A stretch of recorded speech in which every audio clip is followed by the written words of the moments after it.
Bah, Sangwa Congo, tout ça toujours à Genève et Sikawa, puis Toyaki depuis samedi. Et depuis dimanche plutôt, tout ça une semaine. Et puis Lelo, après Breaking News, beaucoup de gens à l'aéroport à Genève, qu'on un peu pour Zonga. Sangwa Congo, nous avons une spécialité à Proverbe 30, le pasteur de la diaspora. Moi, je suis Oyo, Aboya, aventure dans le combat. Aboya Dongolo Miso, Aboya Buzoba Nakati ya combat, Oyo Azosala combat na kombo na Yesu. Alors, semaine Oyo ezalaki alimenté et loka liboso to landana no élément Oyo, bino botala bakamuni Corneille Nanga azosala na Congo, et loka saki ba élection ezala ngo lokuta ezala ngo aventure pour ba carte ya électeur bazo kokaba même na bana mike, bana 13 ans, bana 14 ans. Donc, bana 5 ans, 6 ans, bazo kaba. Place na notre élection. Et ça, on a tinaté puisque il s'est dit que la occupation rwandaise n'a simandé tout ça l'élection à Bissomoko parce que Mboka est allé dans l'occupation. Mboka soit dans l'occupation, bakendaka na élection té, abanana nous ko bengana occupation. Tous ces images où il y a ba carte électeur ndenge Kabila azo ko enrôler banamiki. L'accent non.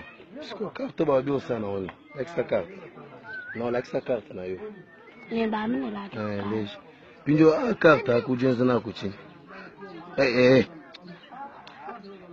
Jenza na ku chini. Mbakwesha bawe ko zana ku chini. Balumba mu bantu bose ba. Bamba ni bantu bonso. Toni bana bategeta. Bushu. Pinjo nganju mamba ina ngata. Chef. Ah, chef ngani? Chanza. Pinjo ujuma mujuma karta kai. Kachi. Kapadu ina, padu ya kulendo ina. Kulendo. Karta kama sungula ngani. Hasi karta kama sungula. Pinjo wenyu sungula. Wewe ujuma na mukesi. Kwa kumbana kusungula to. Mouledji Badjitouka, il est 31 janvier 1993. Oui, au 93. Kadjoué ou Mouchidimukai. Le 31 Gabidji 1993, 31 janvier 1993.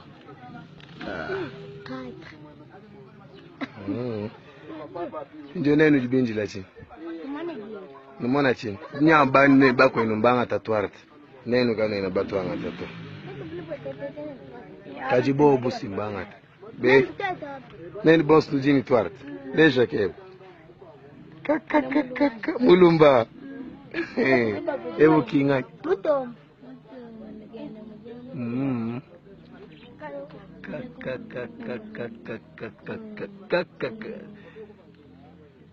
Kajumuna biebe. Kujumuna biebe tutaingi. Baji banga. Ah, ça va. Congo, tous toujours dans kati à Genève, Awa, et Sikawa Pitozali. Alors, tout ça qui descend dans le quartier général, il y a droit de l'homme, il y a dans Genève, Awa, dans ONI, dans Sika droit de l'homme, pour na ukanga lukuta monene ya Moïse Katumbi. Moïse Katumbi alobi akendeki kofunda Kabila.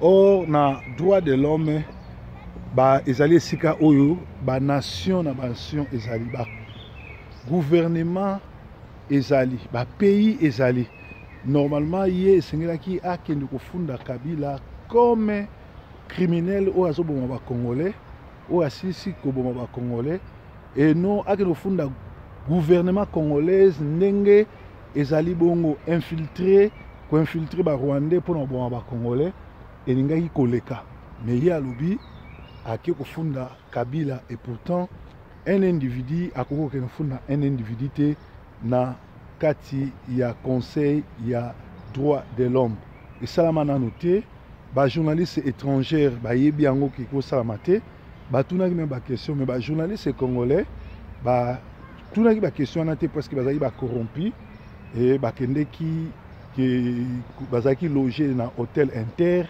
Et c'est que Mbongo, c'est-à-dire Basomba qui bango pour Katumbi, Moïse Katumbi na avocat nae Morino soki Marono soki nani baya kokosa presse pe ba posa population. Alors tolanda élément ndenge na kendeki na hôtel Inter na Genève pour batmusu balobi ozwaki kaka likolo komaki kuna na kati te. Bon preuve à la fouille ngana papa Vincent bolanda biso wana na hôtel Inter.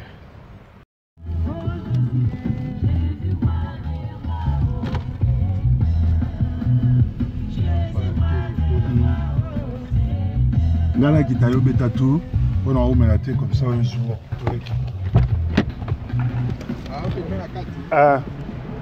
Tous en un hôtel intercontinental ici kawapi Moïse Katumbi na ba journaliste nous sur baï kolala pour remonter en place à intercontinental ici kawapi chambre moko ils en a 600 francs suisses donc hôtel intercontinental yango place ya kitoko na Genève donc biso toyaka kosala banquette na Genève hôtel intercontinental Genève.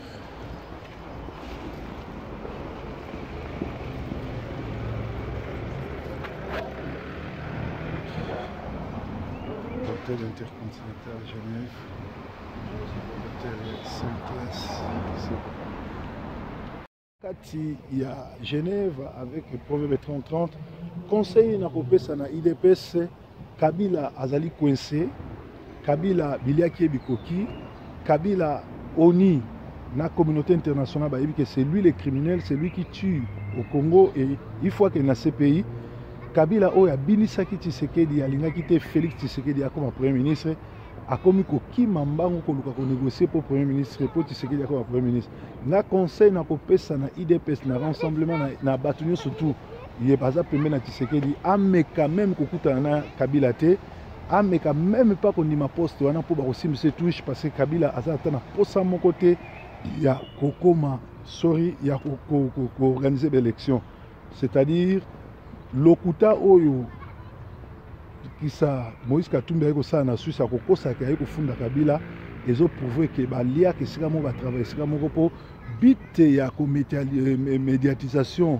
ya accusation fausse accusation ya Kabila na Genève ezaki ka pona ko distraire po na ko changer bat masolo et pourtant masolo na Kinshasa ezobetama sur ndenge nini Kabila a bomi ba espère ya oni a bomi ba Congolais pe azo massacrer ba Congolais en complicité na ye na Bochabe Kanku na batwana nyo surtout bakani ya batwana nyo surtout donc ezali mawa mingi na makambo zilika na Congo Nzambe aleka ko batela ba Congolais bino tout ya ba Congolais bolinga ko zala ba Congolais bolinga ko zala ba combattant bozala lokola honorer ngwana te oyo ayaka kaka ko diviser mais azalaka na solution te ça fait 10 ans où azo tenir ba discours qui a sa révolution qui a sali bongo président il y a ba résistant mais atikala ko bambata libanga moko te na Congo résistance c'est l'axi pour résister une pouvoir pour résister une autorité avec les armes ou avec la violence mais yeti lelo asala ata violence moko te ya kozwa minduki koboma Rubero koboma batwana nyo surtout mais azokosa biso ke ye azosala résistance et pourtant ndeko na ye ale atundu azali agent oyo aza liaison na ye apesaki mbongo apesaki ba information po ye atekelaka ye ba masolo pe a distraire communauté congolaise na diaspora donc surtout timbeli bango yango tolobi ke honorer ngwana a détruit comme qui ça bato mosusu nyonso surtout oyo bazali kotravailler na à Parico na banani wana nyonso surtout alors congolais bima na kati ya distraction bima na kati ya loyenge bundela mboka no ekozala malamu basango ya Congo tolobaki ete Kabila oyo basi ba rejeté na communauté internationale azoluka siko babeki epai ya Tshisekedi Etienne Tshisekedi asi akosibino na zoba poche ya zoba batiaka poche ya moto mayele batiaka maboko mbala mibale te soki boza bazoba bondima ye lisusu ayela bino makambo lokuta soki nga na place na bino nakondima lisusu ata mokolo moko te kosala lisolo ya kosolola na Tshisekedi na Kabila. Alors tozopesa félicitations na bacombattant nyonso ya monde oyo bakendeki les 7 kosala lumbe mwete na les criminels rwandais Paul Kagame. En tout cas félicitations na bino nyonso surtout ndenge mosala ezosalama bato surtout oyo balingi kokoma bamembre ya Front pour la Libération Totale du Congo bakarte sekomi bakarte ezali bokota en contact na biso ekozala malamu bandeko ya Paris botunaki ngai soki nakoya Paris mokolo nini bandeko ya Paris nakozala na bino semaine oyo ezoya kuna nde nakozala na Paris donc tozala connecté tozala esika moko tolanda toujours basango ya Congo na mboka na bino esika wapi Yesu azali nzambe esika wapi toyelaka bino bainformation ya Congo. Alors bajournaliste congolais ya moyibi ya lokuta ya lokoso tosi toyebi bino likolo ya 5 euros, ya 10 euros, ya 200 euros, ya 300 euros bozo travailler pour nakoteka mboka esengeli bo changer pour tosi toyebi bakombo na bino toyebi misala na bino parce que Moïse Katumbi l'air aye kokosa bino bozaka na Genève bino bozaka na Porte-Fale boyebaka esika wana bakoki kofunda un individu te eza esika bakenda kotraite masolo ya banation mais bino bondimaki ke ye ayebisa bino ke aye kofunda et pourtant ezalaki baaventure bojouer je na ye likolo ya 500 euros 500 francs suisse likolo baloge bino na hôtel Inter hôtel ya esika ya $600 chambre bokanisi kolia kolia na komela kisa komela champagne nde ekomisi bino ba grand.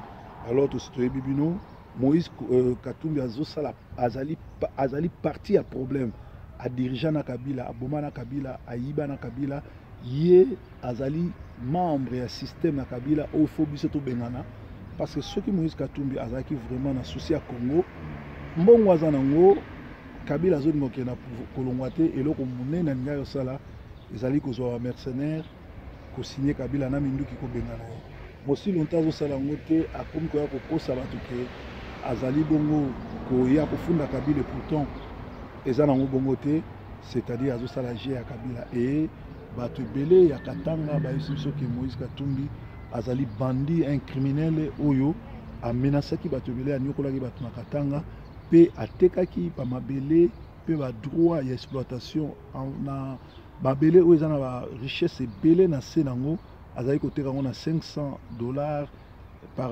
mois na ba camarade na ye na ba mi na ye asali ba millions ebele na Congo abimisa mbongo wana asomba armement azwa ba mercenaire to benga Kabila examana masango mosusu ya Congo eyali ete na ngonga oyo esengeli biso nyonso ba congolais to ba langage moko concert ekobeta te concert pe kozala te ba presse ya ba kolabo bolandaka yango te ba journaliste ya ba kolabo pe bolandaka bango te ba TVP ya ba kolabo bolandaka yango te mais bolanda ba nationaliste congolais ba oyo bazo ba vérité pe ba oyo bazali bongo na vérité na kati na bango ekozala malamu parce que biliaki Kabila bikoki Kabila c'est un criminel Kabila ata mutu moko alingi te Kabila akomi na suka Kabila alingi kokende ye moko te en tout cas bato nyonso surtout oyo Kabila azokanisa kotravailler na bango to alingi bango ezali mawa mingi boyeba bieki Kabila kolinga bino te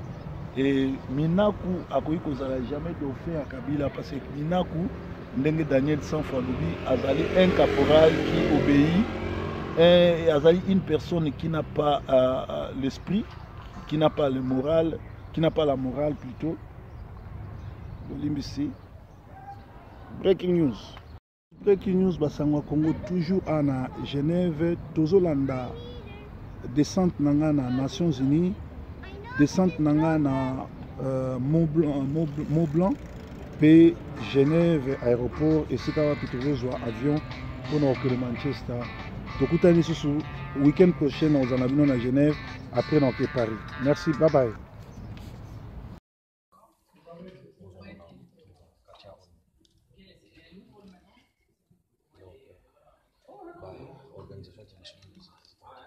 Donc, c'est le centre du monde, cœur du monde.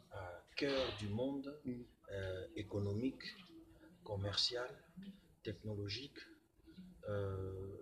droits de l'homme, donc santé, l'union, surtout travail et alliés à Genève. Donc Genève internationale, c'est justement ça. C'est-à-dire après, siège à New York, deuxième siège est à Genève. Deuxième siège à Nations Unies, troisième est à Vienne. En Autriche. Puis là-bas, le siège aux Alliés, en Angleterre, dans l'Organisation maritime internationale, les ACONA. Donc, ils ont Moko, ils ont Mboka, dans Londres, parce que l'Angleterre, ils ont très avancé dans le domaine maritime. Parce que c'est une île, il fallait côté domaine maritime, Angleterre, en tout cas, à Makassi. Dans la matière OMM, donc l'Organisation maritime internationale, OMI. Au moins, la Rome, la FAO.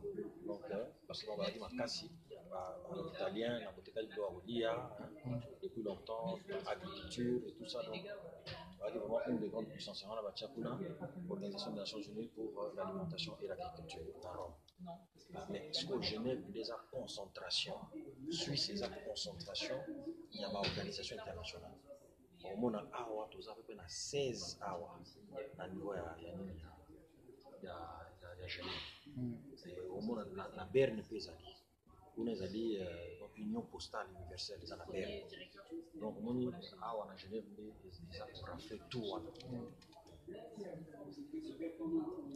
Tout ça, Nations Unies sika toyaki tokutani na bato totuni bango bayebisi biso ke na Nations Unies place oyo bayaka kofunda banation bayaka jamais kofunda baindividu. Alors pourquoi Moreno ou azali qui sa un grand avocat de renommée bakoki kosala sale blague boye baona Moïse Katumbi ya koya kokosaki bafuti Kabila et pourtant abakofunda Kabila te. Alors, tu évites à quel jeu ils sont en train de jouer. Et là, quand on sait que les Congolais font la mise sur tout États-Unis parce que groupe où il y a des criminels, groupe où il y a des bandits, ils allaient vraiment décider il y a qu'on nuire pour ça ma bien à Congo. Alors, bino, les Congolais, tous à la unité tellement peu botika qu'on supporter les ennemis en Moka. Je crois que tous a toujours awa nazo kota pour l'accepter de l'eau na koya pour nous aussi sa émission. Merci. Na nsima na nga awa ezali bongo Palais Wilson esika oyo siège mondial ya droit de l'homme oyo ezali Hôtel Wilson oyo na nsima na nga ezali Palais Wilson esika wapi droit de l'homme siège nango ezali awa na Europe. Donc Moïse Katumbi normalement azalaki na nsima toke kuna na nsima mpona koyesa bino parce que ba Suisse Zabongo, pays moko naître depuis 18e siècle, baboyaki kokota na baguerre, baboyaki makambo nyonso yango basigna convention à Genève.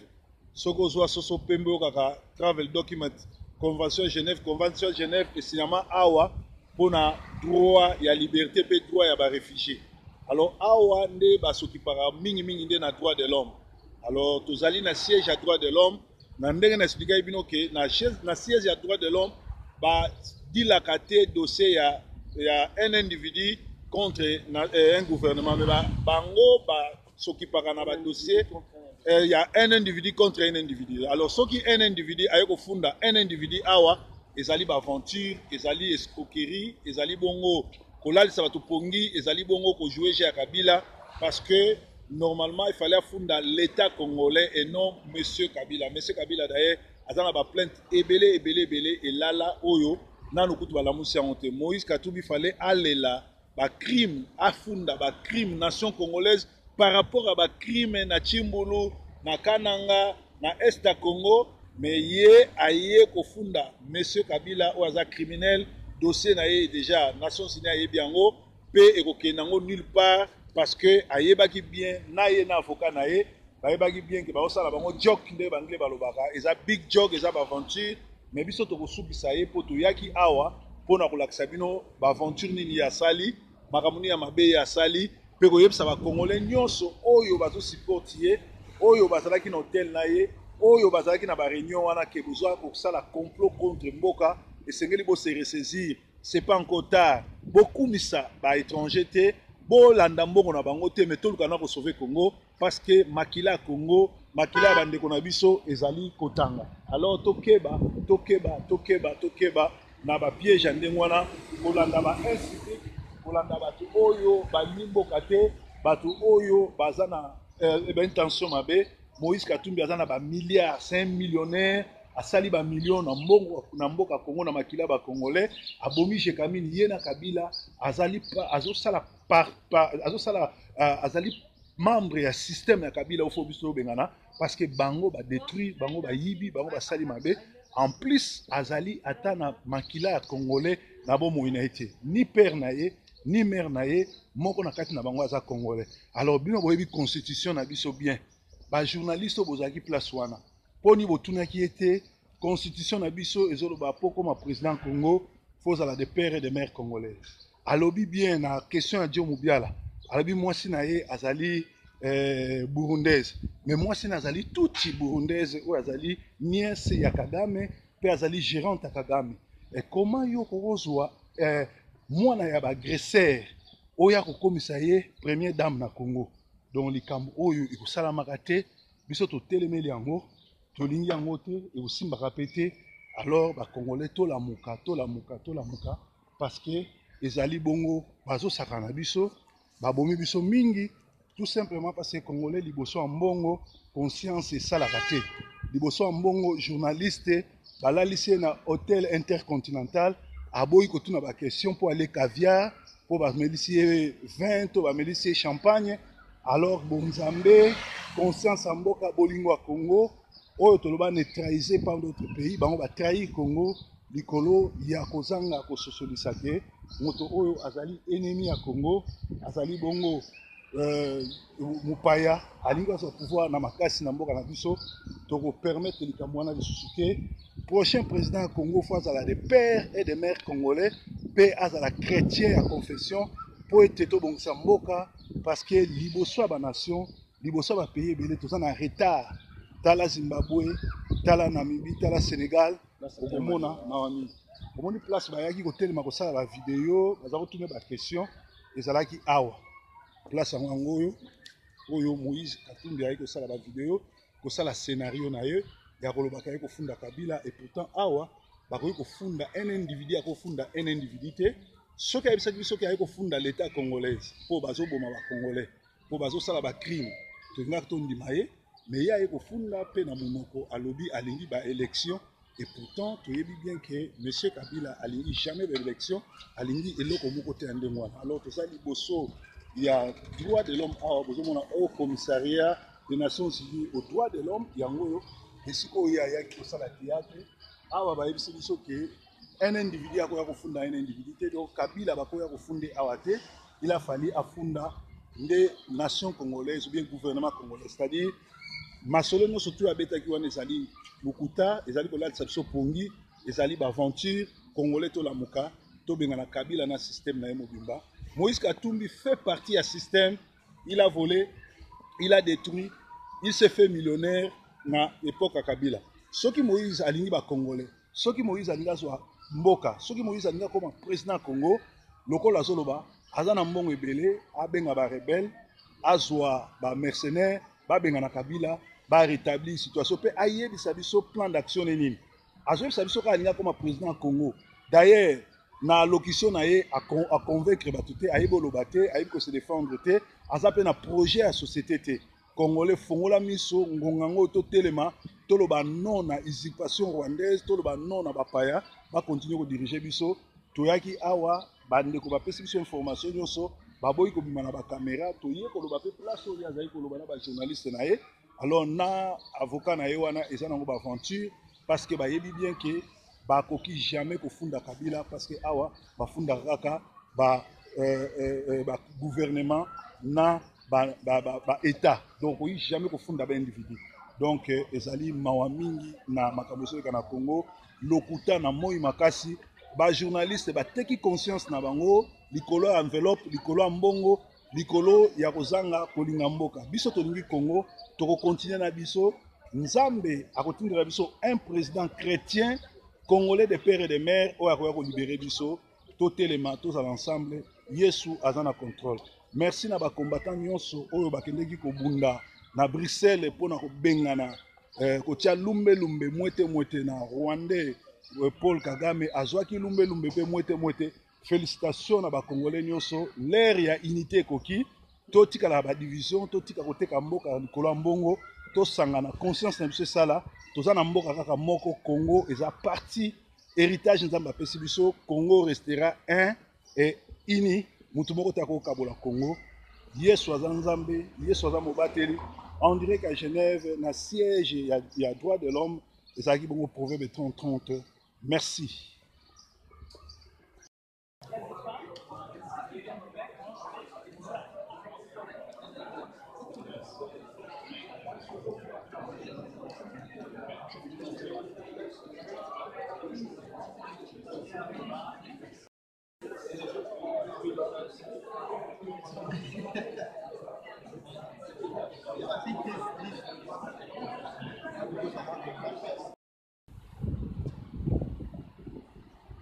Genève, l'aéroport international.